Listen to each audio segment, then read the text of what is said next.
presentes e aos que estão nos assistindo por vídeo também, os advogados, rogando a proteção de Deus, declaro aberta a presente sessão ordinária da segunda sessão civil, primeira turma.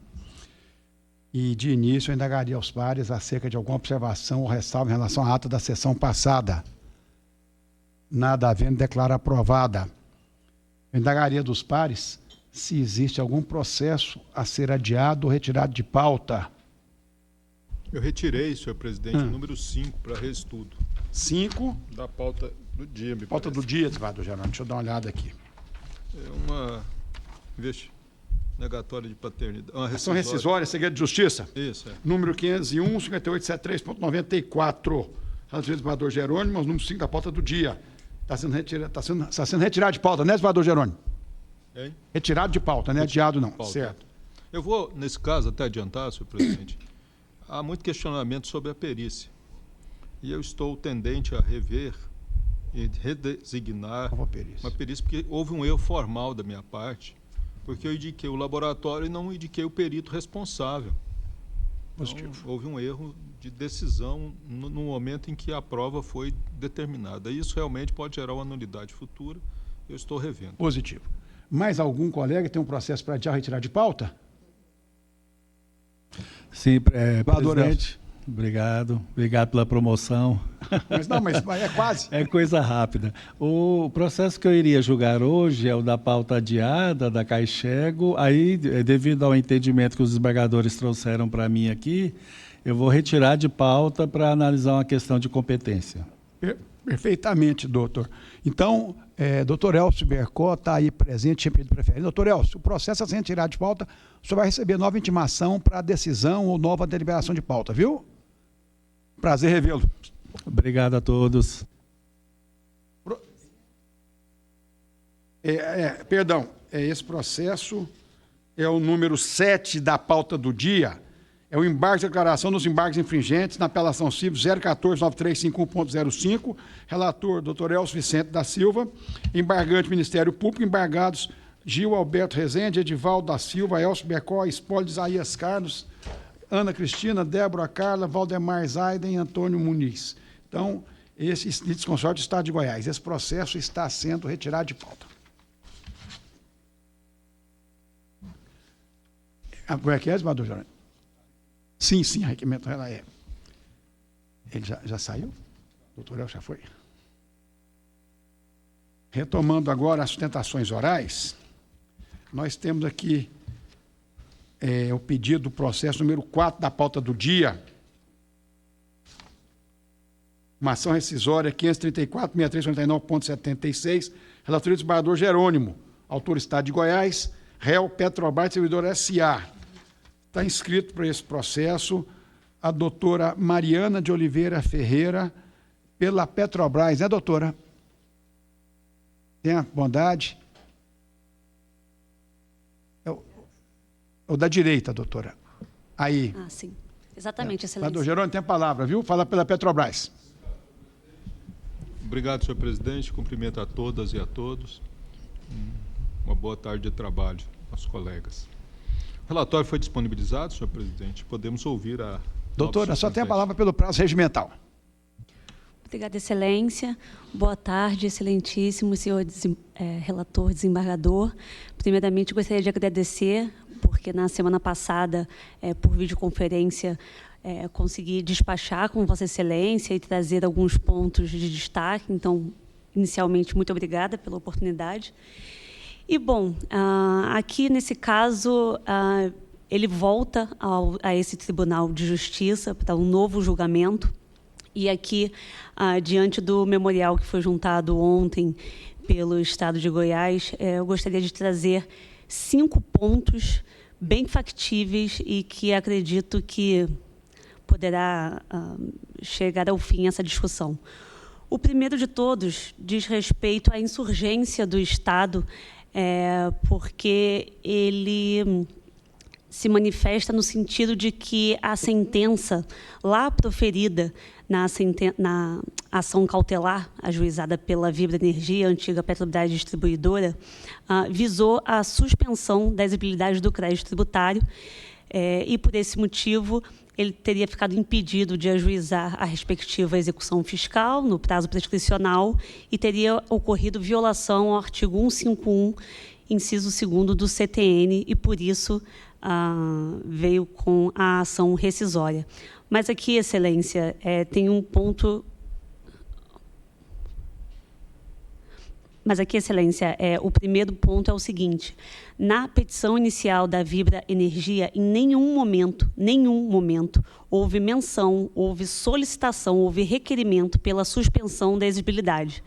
Primeiro porque a garantia oferecida naquela época foi uma carta de fiança, e, como bem sabemos, carta de fiança não suspende a exigibilidade do crédito tributário.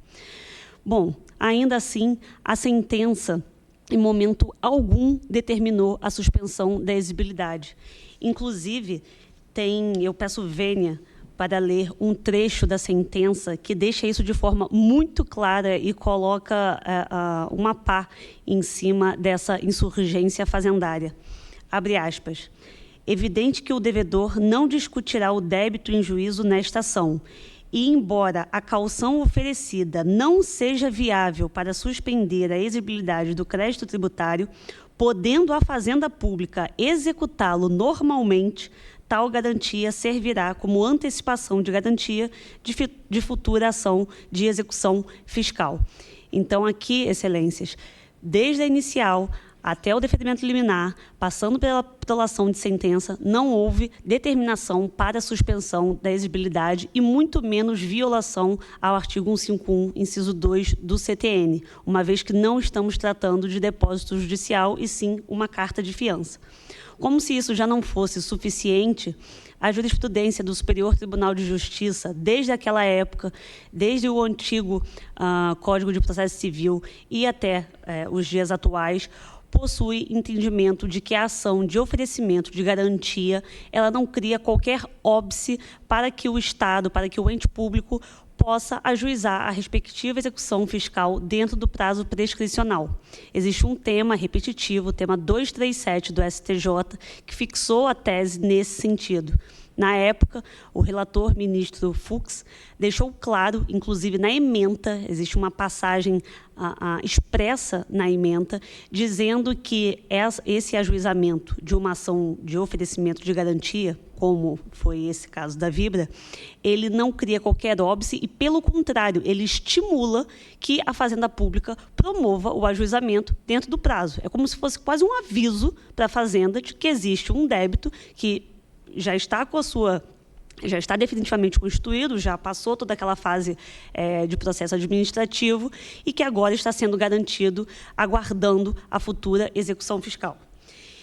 E, além desses 3 pontos, ainda um quarto, que, caso essa ação rescisória seja julgada procedente, fere por completo a ordem e a lógica processual do nosso ordenamento jurídico, porque, como nós sabemos, para o ajuizamento de ação rescisória existe um rol taxativo, um rol expresso, com as hipóteses ali previstas. E, neste caso, o que nós estamos vendo é uma mera insurgência da Fazenda contra um ato, no passado, que não teve o cuidado necessário.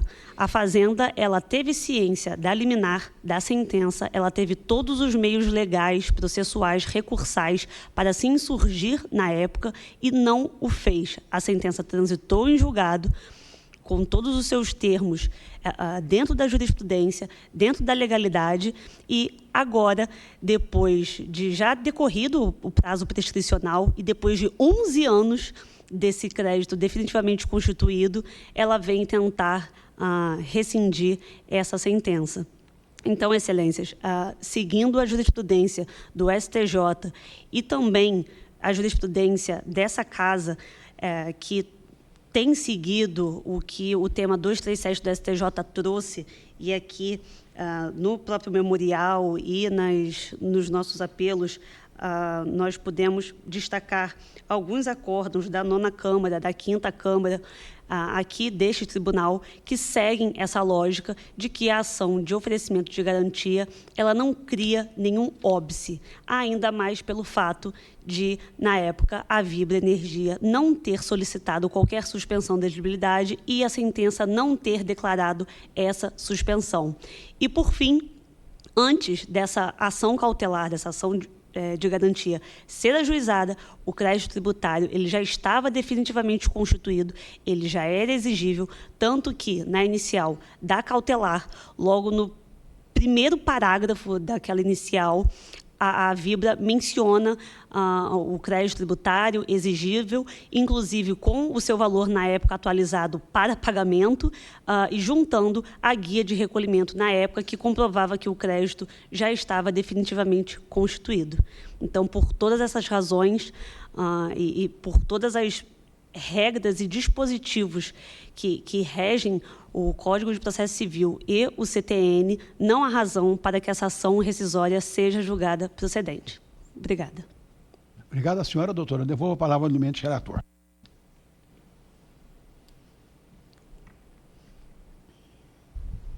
Obrigado, senhor presidente. Cumprimento a ilustre advogada pela sustentação oral, bastante objetiva, e que defende uma tese que é consonante à jurisprudência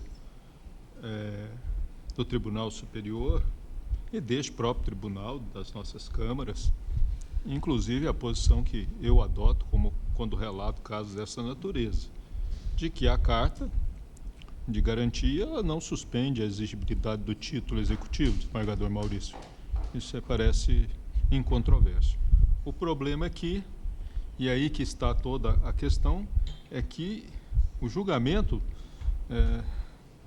dessa ação, que visava simplesmente obter acesso a uma certidão positiva com efeito negativo, extrapolou o seu âmbito.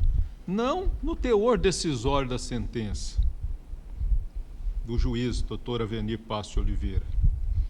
Porque nessa decisão que ele faz, e aqui está o dispositivo, pelo exposto, com fundamento no artigo 804 do Código de Processo Civil,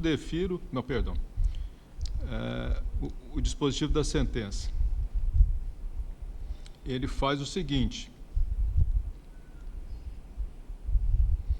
pelo exposto e por tudo mais que dos autos consta, confirmando a liminar concedida, julgo procedente o pedido para determinar que o requerido expresse certidão declarando extinto do processo.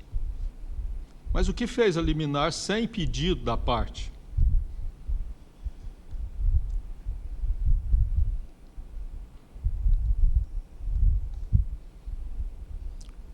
Defiro a liminar pleiteada para, relativamente aos débitos requeridos neste processo, determinar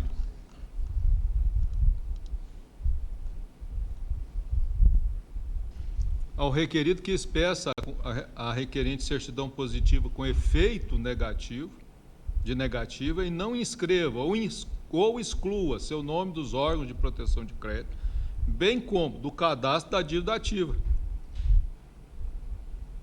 Certamente ele queria falar do CADIM e suspendeu os efeitos de cobrança da dívida, que é o lançamento tributário.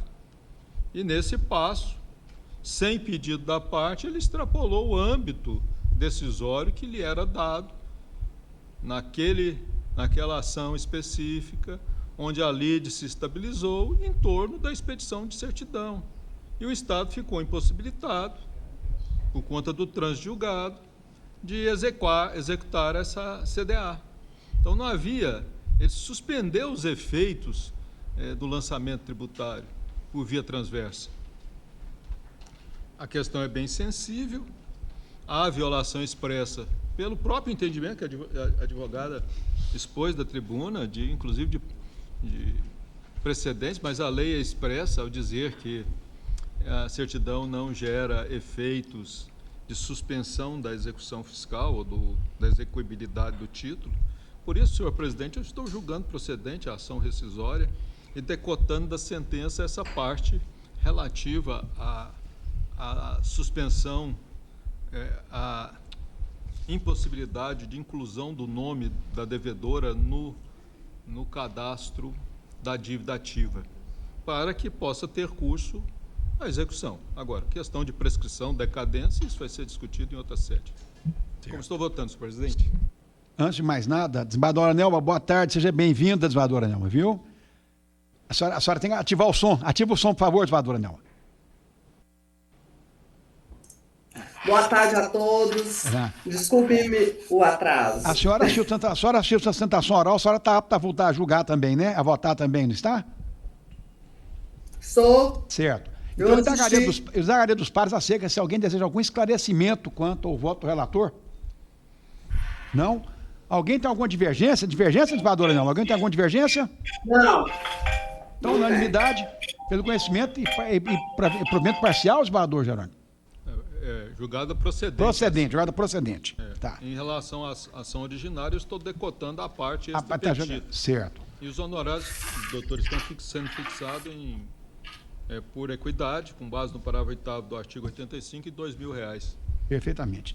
Doutora Mariana, muito obrigado pela sua presença. Obrigada, excelências. Boa tarde. Passando adiante, nós temos agora a sustentação oral do processo número 6 da pauta do dia. É um agravo interno na ação rescisória, desembargador Maurício Porfírio, relator, 614.933.92, agravante município de Caldas Novas, agravada Flávia Martins Ribeiro. A doutora Vitória Santos está inscrita, está na tribuna, para sustentar pelo réu, pela agravada Flávia. Desembargador Maurício, inicialmente, é cabível a sustentação oral nesse agravo interno, é decisão de tutela antecipada, liminar?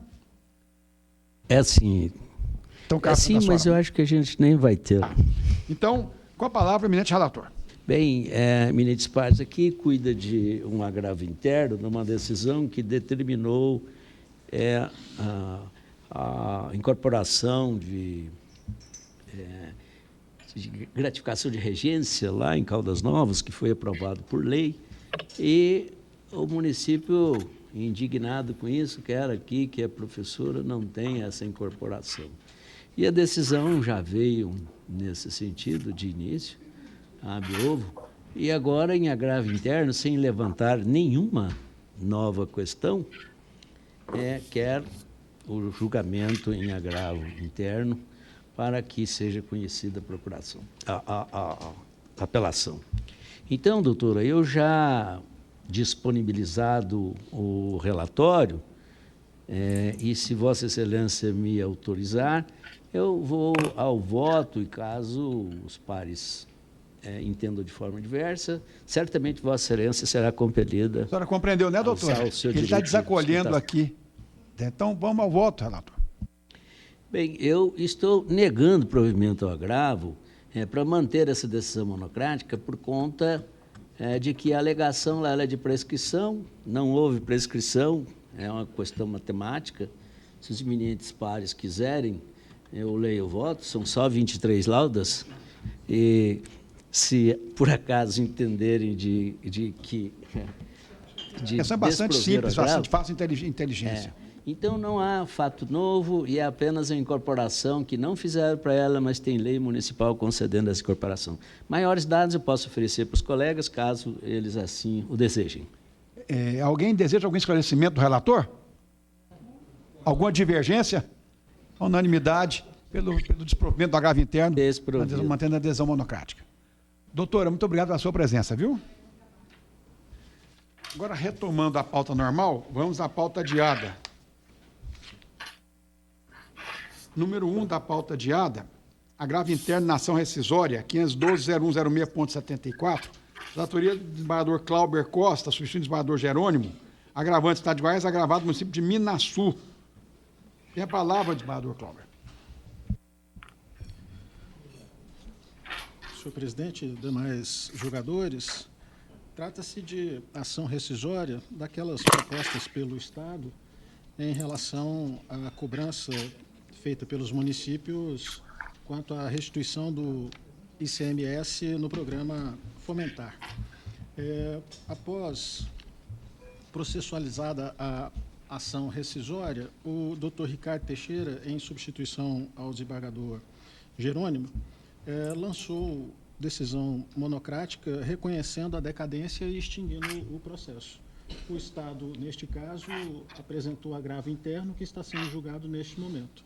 Por se tratar de questão já amplamente discutida aqui nesta sessão, eu estou conhecendo do agravo interno, dando-lhe provimento e, considerando o efeito translativo do agravo, eu estou julgando procedente o pedido rescisório desta ação, o juízo rescindente desta ação rescisória para desconstituir a sentença e o acórdão proferidos na ação de cobrança de repasse de ICMS, ante a manifesta violação aos artigos 155, 2, 158, 4 da Constituição Federal e dada a flagrante ofensa ao superveniente julgamento do recurso extraordinário 1288634 do STJ em dezembro de 2022, de relatoria do ministro Gilmar Mendes, tendo como paradigma o tema 1172. Em juízo rescisório, por não vislumbrar o direito vindicado pelo município, julgo improcedente o pedido exordial da ação de cobrança de repasse de ICMS e extingo o aludido feito com resolução do mérito.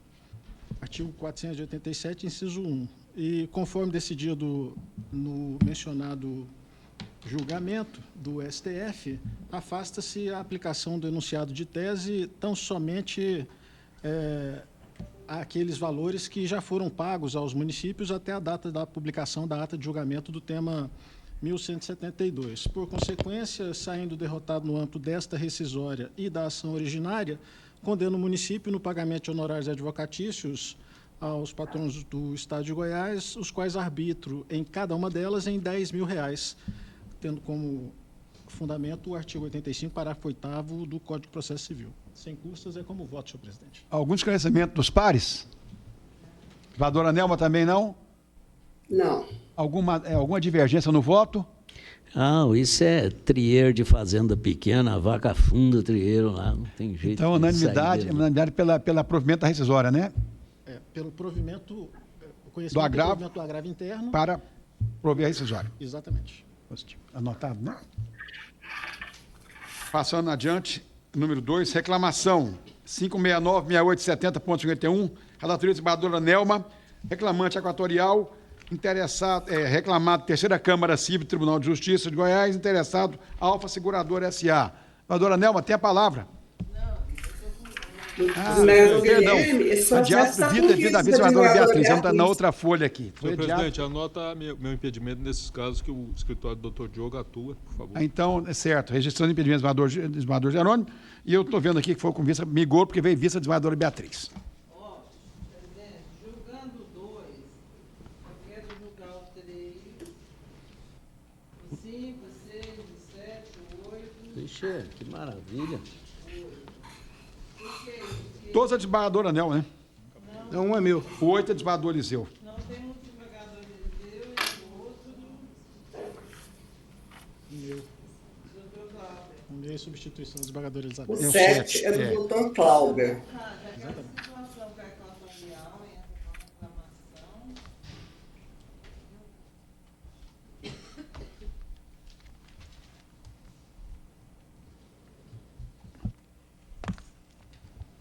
entra com reclamação. Entra com reclamação para fazer cumprir a súmula.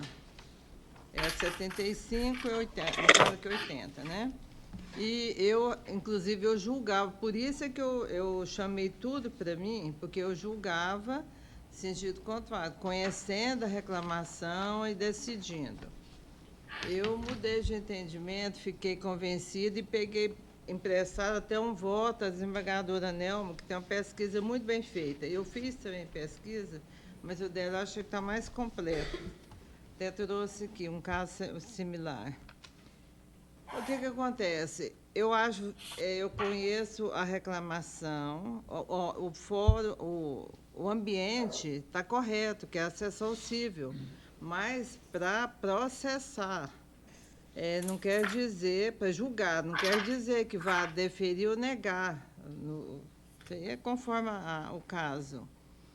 E eu só hoje tenho entendimento, me convenci só possível o uso, a adequação da reclamação, especificamente nesse caso da Equatorial, se existir um caso concreto ainda em tramitação, ou então se a súmula tivesse efeito vinculante, que no caso não tem, a nossa, né? A daqui. E aí, todos os casos aqui já foram julgados, não tem mais vamos dizer assim, aquela causa que seria a causa pelo outro caso concreto já foi julgada. Então, seria uma reclamação genérica. E a reclamação não se presta a isso, ela é uma ação independente e estaria funcionando como um segundo recurso. Então, eu mudei de entendimento e estou passando em todos os casos que já foram julgados, eu não conheço, entendo a competência aqui da seção civil, mas não nesses casos aqui todos eu não conheço. E deu para entender? Não está conhecendo da reclamação. Reclamação.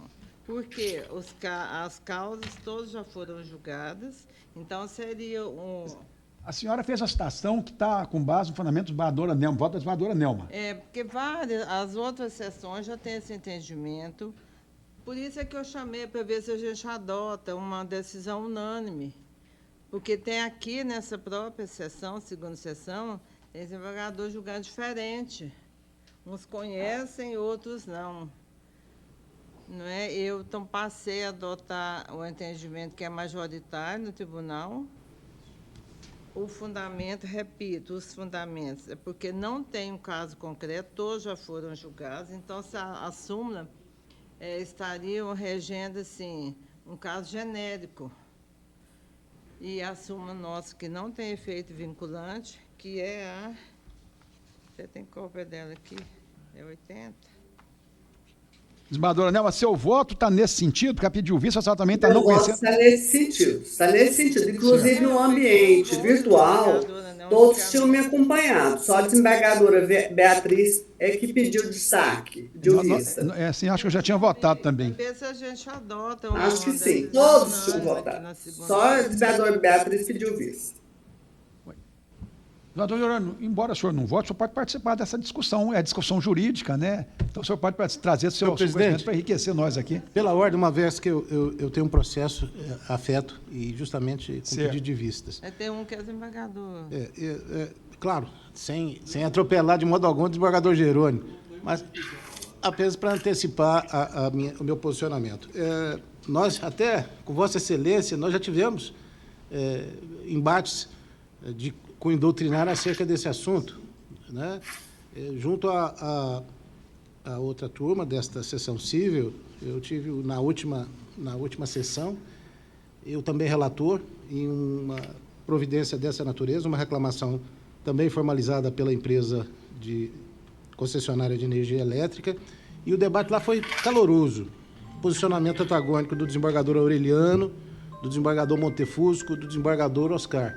Mas o voto estava pronto e houve, assim como menciona a desembargadora Beatriz, houve manutenção do entendimento até então vigente. Eu tive a oportunidade de conversar com a desembargadora Beatriz, agora antes da sessão, tive acesso ao entendimento que ela também professa. De modo que eu vou, após a manifestação da desembargadora Beatriz, até para tentar, de algum modo, dirimir esse tema, na segunda-feira, anteontem, junto aos demais integrantes da 8ª Câmara Civil, nós tivemos uma reunião interna e o debate foi extremamente longo acerca desse assunto e, ao final, nós também não conseguimos chegar a uma conclusão acerca desse tema.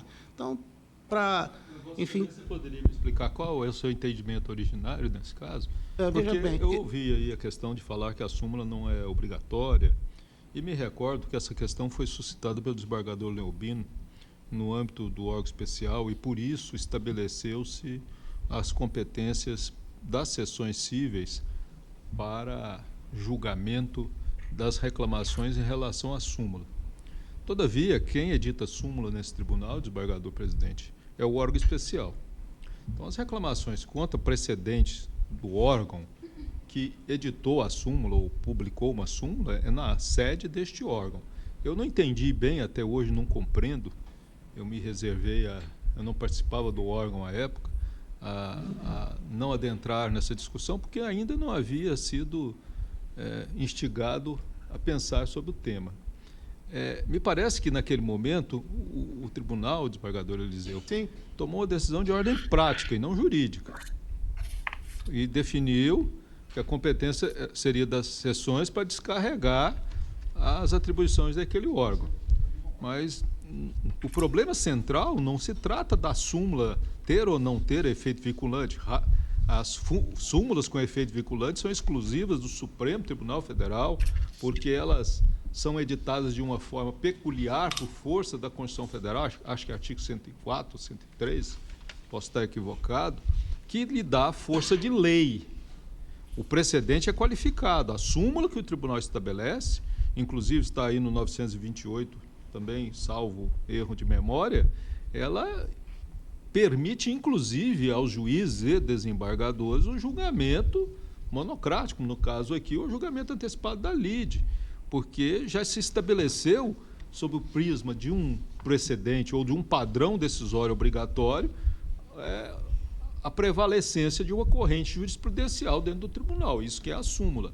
Então, eu não admitir reclamação porque a súmula não tem efeito vinculante, me parece um tanto quanto fora do âmbito daquilo que se fala hoje, que são os precedentes dos tribunais, por força desse Código de 2015, que adotou a vertente como o LOU como um parâmetro, né? Criamos um sistema híbrido no Brasil que até agora os próprios doutrinadores lutam para nos explicar o que é.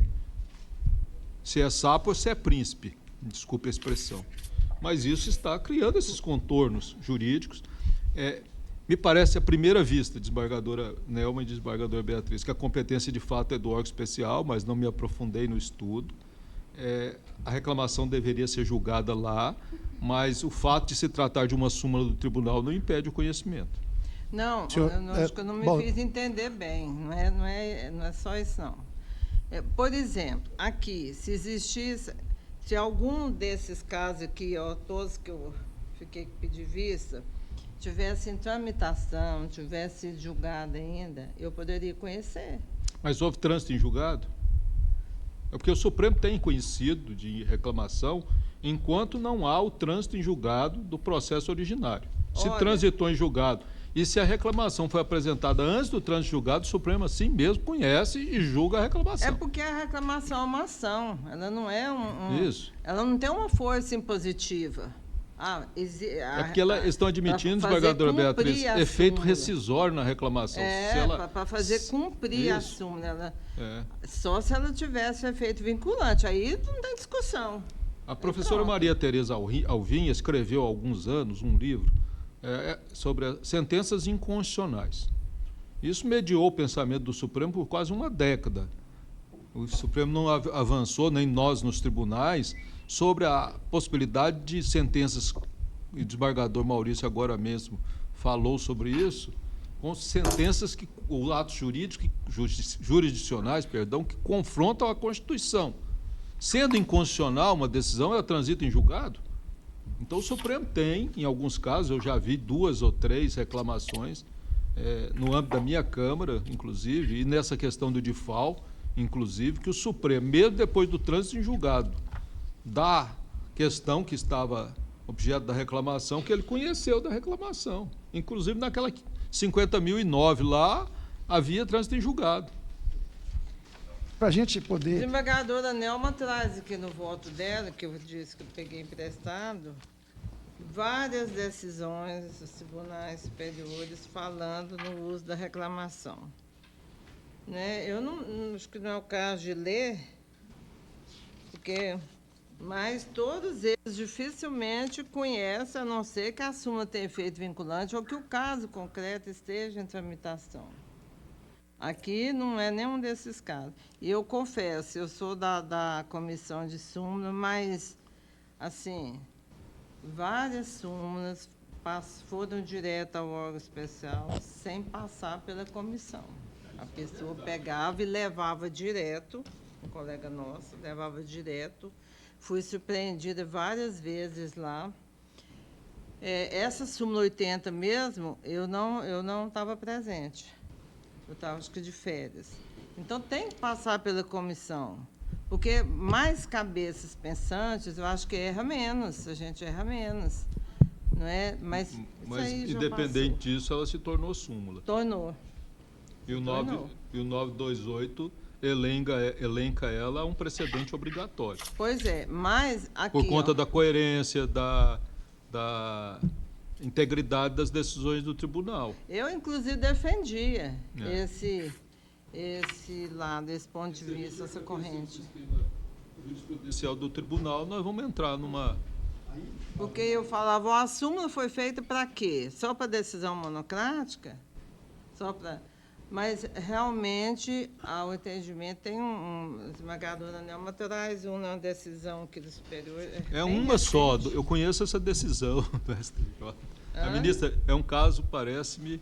Não, são várias que ela traz. Não, são vários, desembargador. Eu não trago uma só, não. Eu trago da ministra Nancy Andrighi, Tem um caso da ministra do Nancy. ministro Reinaldo Soares, São várias. Mas nesse caso... e do ministro Francisco Falcão. Eu trago 3 decisões do STJ no meu voto. Eu peço até escusas aos senhores, porque eu deveria ter pedido ao gabinete para distribuir os votos, para todos os senhores terem conhecimento da decisão. Desembargadora Beatriz, então, assim, desembargadora Nelma, então a conclusão é pelo não conhecimento da reclamação, porque A não minha estão conclusão é tramitando pelo não conhecimento. A terceira sessão civil tem esse mesmo entendimento. A primeira sessão civil tem este entendimento. No final do meu voto aqui, eu cito decisões, só cito, não colei as decisões nos autos, porque são inúmeras. Colada, eu tenho da desembargadora Elizabeth, do desembargador Vicente e da Maria das Graças. E trago aqui, tem da doutora Iara, do desembargador Reinaldo, do desembargador José Carlos, da doutora Sandra Regina Teixeira, do desembargador Anderson Máximo e da desembargadora Alice. Então, a terceira sessão e a primeira entendem assim. E eu já vou deixar aqui que eu estudei essa questão bastante para chegar a essa conclusão, e eu vi que hoje, na pauta virtual, olhando a pauta virtual pela manhã, que tem decisão em sentido contrário a essa aqui. Provavelmente, eu vou lançar um voto divergente. Eu não vou pedir vista, não vou pedir para trazer para a sessão mais. Certo. Acho que já trouxe, cada um tem o seu entendimento e tem o direito de entender da forma como estudou e se A senhora preparou para trouxe isso. um esclarecimento que me parece central aí. A questão, então, é de tempestividade da reclamação. Quem trouxe esse entendimento? Ela é de tempestividade da reclamação? A reclamação não é de tempestividade. Não poderia ser proposta após o trânsito em julgado. Porque aqui é o que diz aquela decisão da ministra. Isso aqui é para aqueles casos que a gente julgava diferente, da prova, ação regressiva, da equatorial. Não estou discutindo o caso em si, eu só queria entender. Mas aí veio a súmula em cima disso, né? E com isso a Equatorial está reivindicando essas revisões. Aí esse caso a senhora está dizendo, transitou em julgado. Se transitou em julgado e a reclamação é posterior, aí não há tempestividade, ela não foi proposta. Aí ele tem que procurar a via rescisória e não a de reclamação. Que é diferente de caso, por exemplo... Jerônimo, e se quando ela transitou em julgado não havia a súmula ainda? Pois é, e não tem como aplicar o precedente. Pior ainda, né? Aí não tem como. Então não é tempestivo. É o que a desembargadora está dizendo. Senhor presidente, sim, eu queria aqui lembrar, desembargador Jerônimo, quando isso aconteceu, eu estava lá na corte e acho que o desembargador Guilherme também, eu fui veementemente contrário a essa posição de encaminhar para as sessões, porque me parece tão claro que a autoridade que precisa ser preservada do tribunal, ela remete ao órgão que emitiu aquela ordem. E se foi o órgão especial que decidiu daquela maneira, quem tem que ser o guardião daquela ordem é ele. Mas isso, Vossa Excelência pontuou muito bem e com toda a delicadeza ao dizer que isso foi de ordem prática e não jurídica. E a verdade foi essa, nua e crua. Isso foi discutido lá e foi para aliviar o órgão. Mas, pontuando a questão aqui, me parece assim simples a gente analisar que as decisões que são vinculantes, elas são vinculantes enquanto não transitou em julgado. Após o trânsito em julgado, o que se tem que lançar mão para resolver é uma ação rescisória, uma querela nulitária, mas não uma reclamação. Eu acho que aí não se deve conhecer, né, porque não há como resolver a questão. O pedido seria juridicamente impossível. Então, Senhor presidente. Então, desembargador Eliseu, o voto da desembargadora Beatriz é em consonância com o voto da desembargadora Nelma nos processos todos de não conhecimento. Não, peraí. Aí, porque o desembargador Eliseu, no caso da reclamação que ele é relator, eu divirjo, porque ele conhece e provê. Pois é, mas a senhora está não conhecendo. Eu não conhecendo todas. Não conhecendo. Qual é a conclusão? Em convergência com a desembargadora Nelma. Isso. Mas, desembargador Eliseu, o senhor quer ficar com vista desses processos presidente, todos? deixa eu fazer uma observação. Nós temos um vício de linguagem, e a desembargadora Beatriz está atenta a isso, de falar em não conhecer da ação. Se você, então, não conhece da ação, você está indeferindo a inicial. Na realidade, o que é que ela está rejeitando a reclamação. Ainda admitindo o processamento dela aqui. A desembargadora Nelma diz ela não admite. Não admite também. Inadmitida. O conhecimento Aí, desembargador Eliseu. Presidente, só respondendo à indagação do desembargador Jerônimo, antes que eu vire sapo, naquela ocasião eu sustentei justamente foi a argumentação utilizada. Nenhuma coisa nem outra. Talvez moché, né? Porque eu sou verde. Mas naquela ocasião, inclusive com o amparo também do entendimento do desembargador Marcos, que presidia a sessão naquela ocasião, nada obstante a intensa e calorosa indagação acerca do meu voto, que foi também nessa mesma direção, eu fui voto vencedor com divergências, não é? E justamente acerca do cabimento da reclamação nessas hipóteses. Eu, neste processo especificamente, há a manifestação do Ministério Público, inclusive sugerindo o parecer para que a competência fosse fixada no órgão especial. E, posteriormente, com a abordagem feita, como eu disse, eu conversei com a desembargadora Beatriz antes da sessão, eu entendi de manter vista dos autos, eu requeiro vista novamente, em razão da divergência, para que eu, eventualmente, tenha um posicionamento que seja seguro.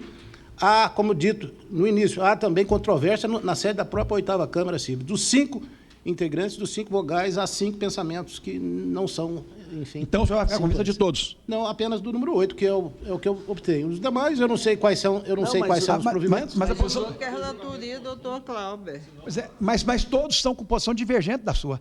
Então, os outros estão, a desembargadora Beatriz e todos os votos da desembargadora Nelma estão todos inadmitindo. Então que seja assim. O desembargador Cláudio também, desembargador, o senhor está inadmitindo também, desembargador Cláudio? Ele é juiz certo aqui, porque ele veio recentemente? Houve trânsito em julgado ainda. No seu caso, não houve trânsito em julgado? Julgado. Pois é, então são situações diferentes. Mas de qualquer maneira, aí não houve trânsito em julgado? Mas aí a reclamação não teria que ser feita perante o órgão especial e não aqui? Não, mas aí a súmula 75 está vigente, né? Aí eu estou aplicando aqui a súmula 75. Certo. Então o senhor está conhecendo. Estou conhecendo. No seu caso, e está provendo. Senhor presidente. Sim, e aí seria o resultado o que também? Estou conhecendo em razão da súmula 75.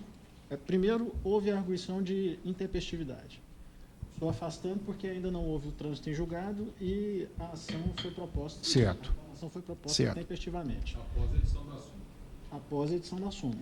Com o conhecimento, com a fixação da súmula 75, estabelecendo a competência das sessões cíveis, estou conhecendo da reclamação e aplicando ao caso a súmula 80, tendo em vista que aqui os laudos periciais foram confeccionados unilateralmente por pessoas que sequer entraram na súmula. No seu caso é diferente dos demais processos. Eu pedi para olhar o trânsito em julgado, me falar que todos tinham transitado em julgado.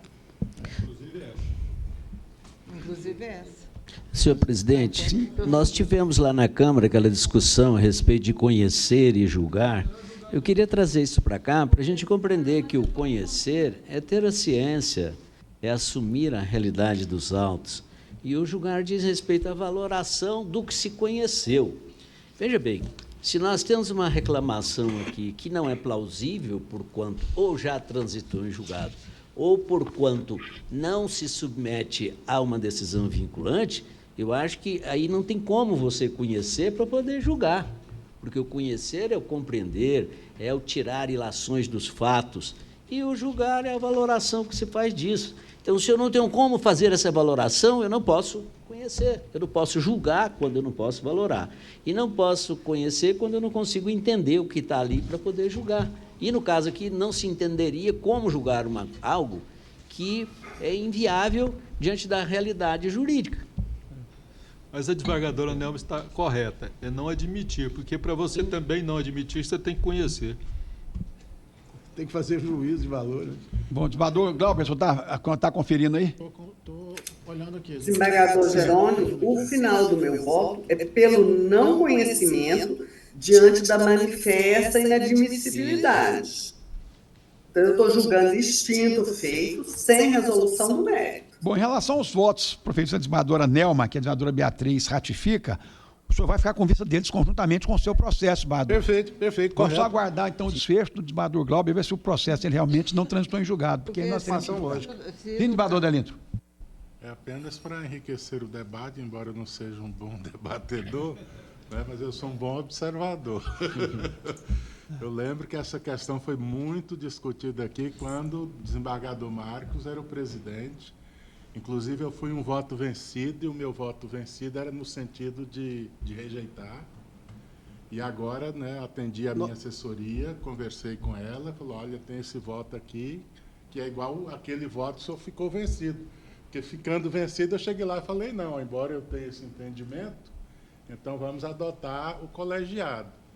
E aí, então, eu, né, diante do voto da desembargadora Nelma, eu resolvi acompanhar na votação virtual.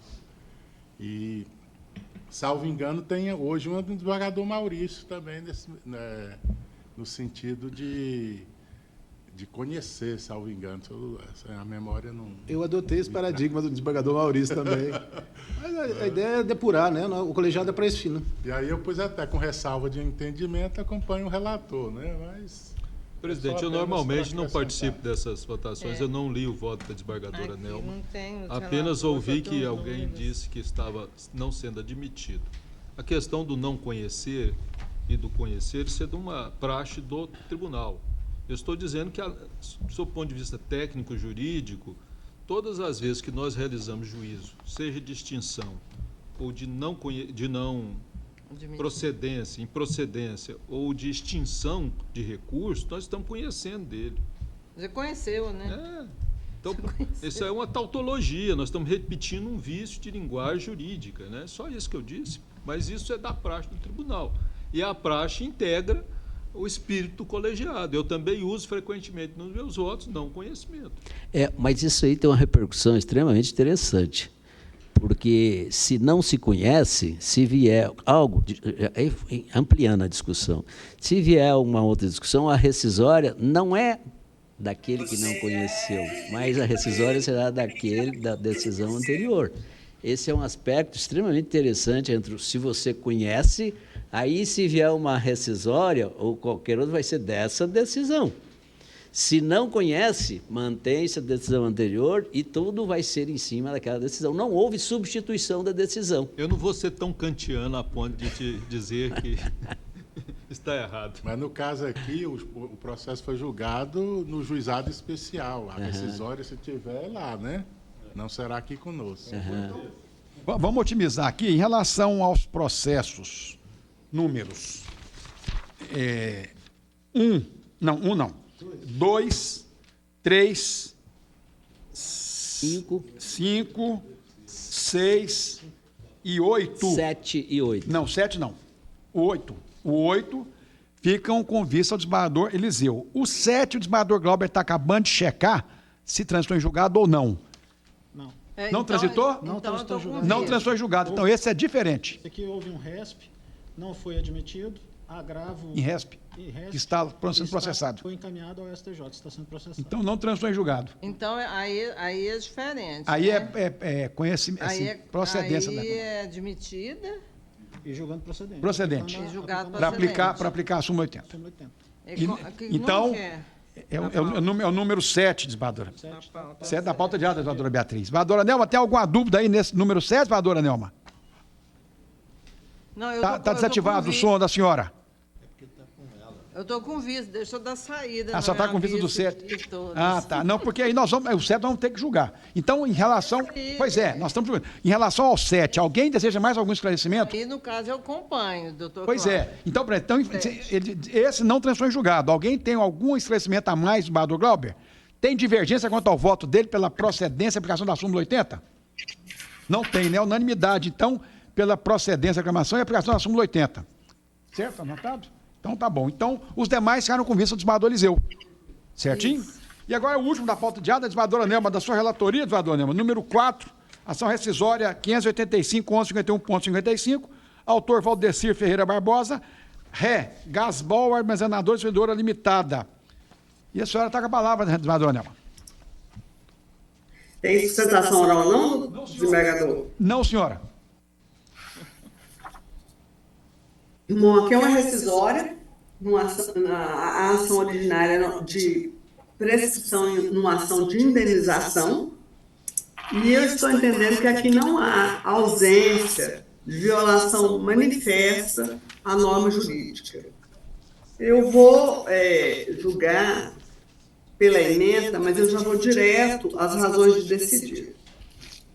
A ação rescisória é excepcional, cabível apenas nas hipóteses do artigo 966, incisos 1 ao 8, do Código de Processo Civil. Após o trânsito em julgado de decisão de mérito, devendo ser analisada com cautela, sob pena de violar a estabilidade das decisões, bem como o princípio da segurança jurídica.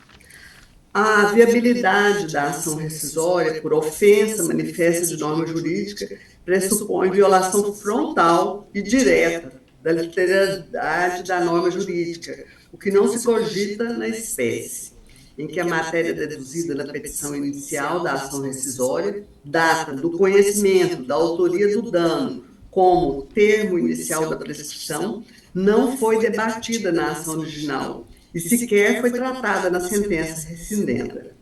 É pacífica a jurisprudência dessa Corte Estadual, no sentido de que é vedado à parte autora trazer inovação argumentativa que não foi oportunamente debatida no ato judicial rescindendo, sob pena de se utilizar a ação rescisória como sucedâneo recursal. E estou julgando o pedido improcedente. Algum esclarecimento? Alguma divergência? Então, concluído improcedente. Voltando à pauta do dia, número 1, ação rescisória 583-0660.74, desembargadora Beatriz. Autora, Goianésia Produtos Farmacêuticos Limitada, Droga Luz, réu, Vieira Martins Limitada, minha Drogaria Brasil. Senadora relatora, tem a palavra. Aqui foi na origem, foi uma ação de cobrança de uma drogaria contra a outra. O valor era 18 mil e pouco em 2019.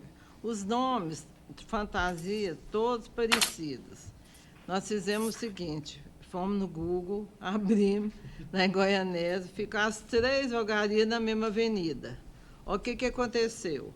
Na ação de cobrança, constou lá como parte a drogaria errada, que não devia. Ela não foi citada. Depois foi feita uma substituição empresarial pela agora, que é autora da rescisória, que não devia e não deve também.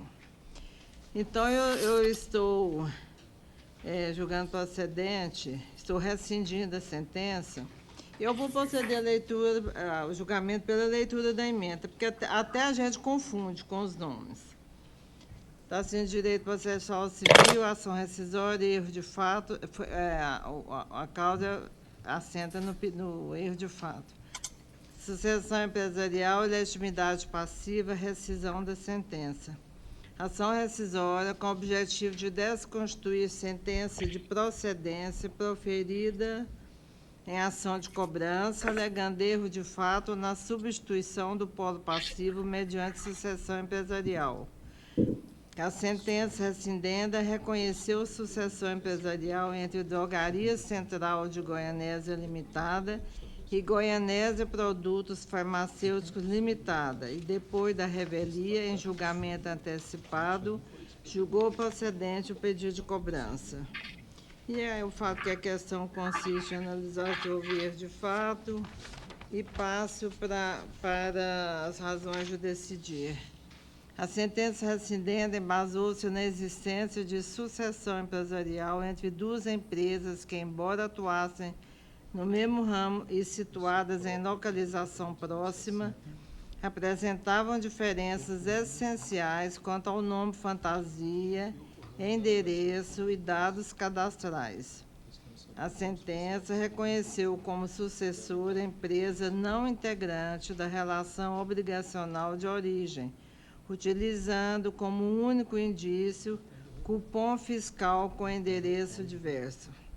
O erro de fato ficou evidenciado nos próprios autos, não sendo objeto de controvérsia anterior, nem de pronunciamento judicial específico. Pelo princípio da congruência ou adstrição,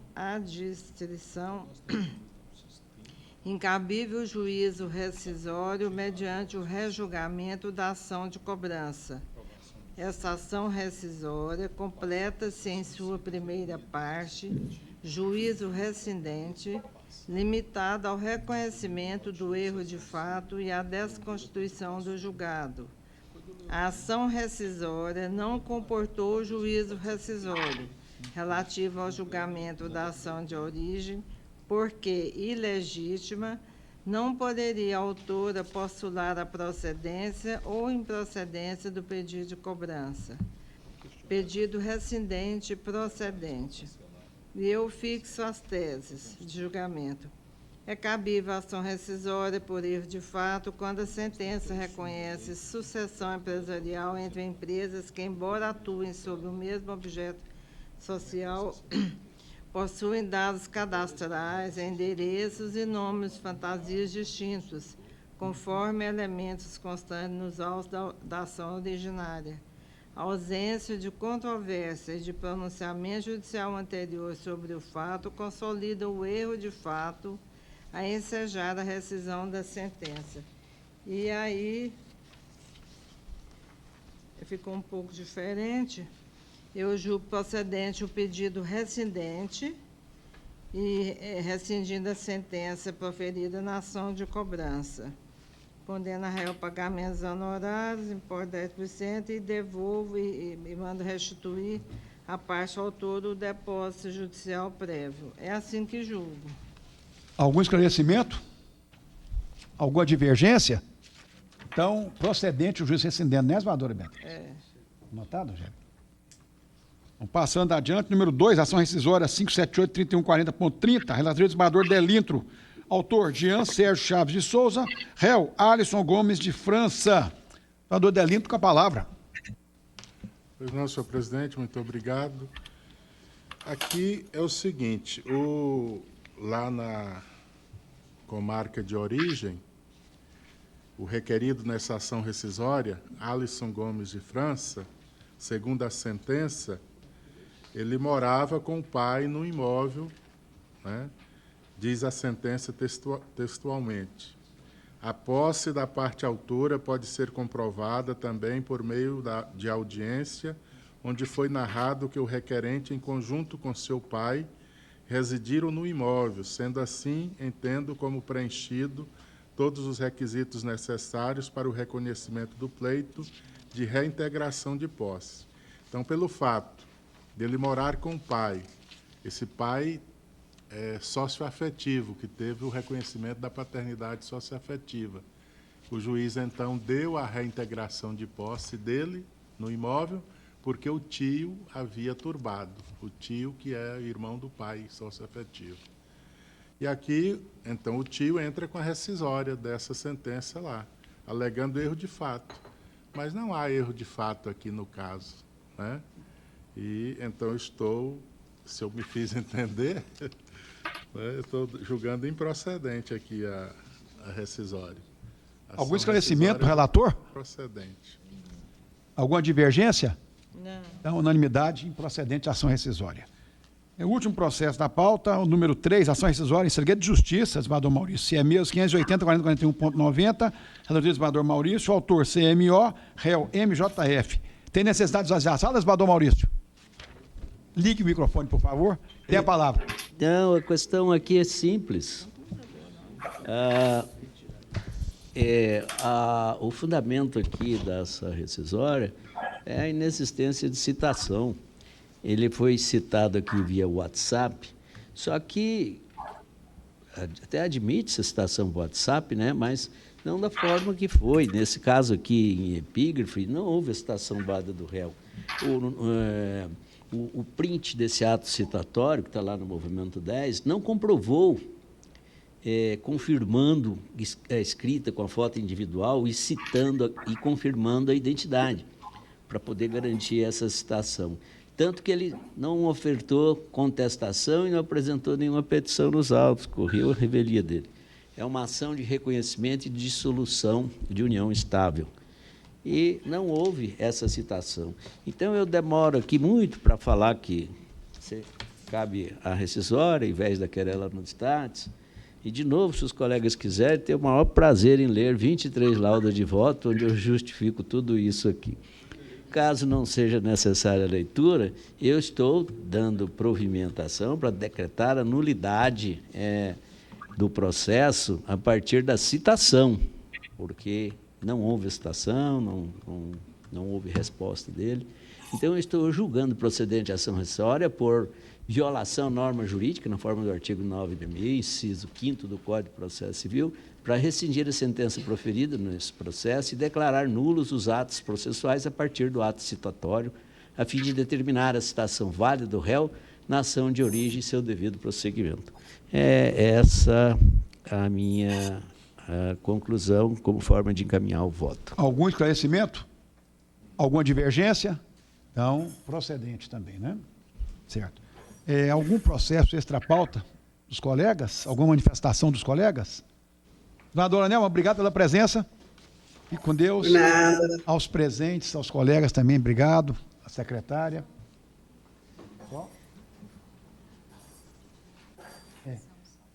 Bom, agora, como nós não vamos ter a sessão da segunda turma da segunda sessão, porque dia 16 não tem expediente, nós vamos ter sessão já no começo de maio, e será a sessão única daí para frente, com as duas turmas, julgando os processos de competência de cada turma individualmente, mas na sessão comum das duas turmas. Certinho? Senador Maurício, o senhor está ciente, né? Teve um decreto agora que a gente vai poder, as rescisórias que o relator não quiser trazer para presencial ou no evento sustentacional, serão julgadas de forma virtual também. Com isso, vai diminuir os julgamentos. Então, nós estamos fazendo uma sessão só por mês com as duas turmas juntas. Da presidência, né? Do órgão especial. Então, obrigado, senador Jerônimo. Então, a esse propósito, nós vamos julgar assim, uma sessão única com as duas turmas, cada processo na sua turma de respectiva. Obrigado a todos. Excelente resto de semana. O que bate em Chico, bate...